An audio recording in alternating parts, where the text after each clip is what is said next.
global leaders in the West saying, Russia's a failed state, China's a failed state, Iran is a failed state. They say all this crazy stuff. It's like, well, hold up. I've been to Russia. I've been to China. Their major cities are much nicer, much cleaner, much safer, have no homeless. They have better infrastructure. I'm not saying I want to move to Russia or China. I'm an American. But the fact of the matter is, we got a lot to learn from these countries, and we shouldn't just be saying, that making up lies and saying that they're failed states, because that's simply not true. And let's talk about their economies, okay? Because Russia and China are not waging imperialist for-profit wars.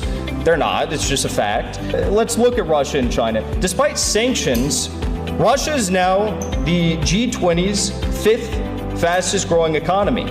Russia is the largest economy in Europe. The UK, however, and Germany, they're in a recession.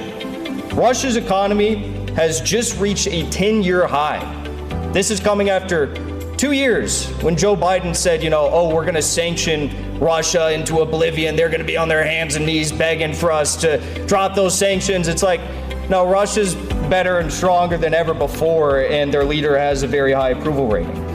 On the left, you see me in Shanghai. I know it looks like I photoshopped myself in front of a Blade Runner or something, or like some crazy futuristic movie, but that's actually a real city in China, and there's many cities in China that look like this. In fact, I don't even think Shanghai is the most beautiful. Chinese salaries have increased 2 times over the last decade. U.S. salaries were, of course, stagnant. And why aren't we advancing at the same rate, at least, of Russia and China? The truth is that true power comes to those who respond to the needs of their people, those who take care of their citizens, like a loving father takes care of his children, and ultimately those who choose to build common prosperity rather than hegemonic control.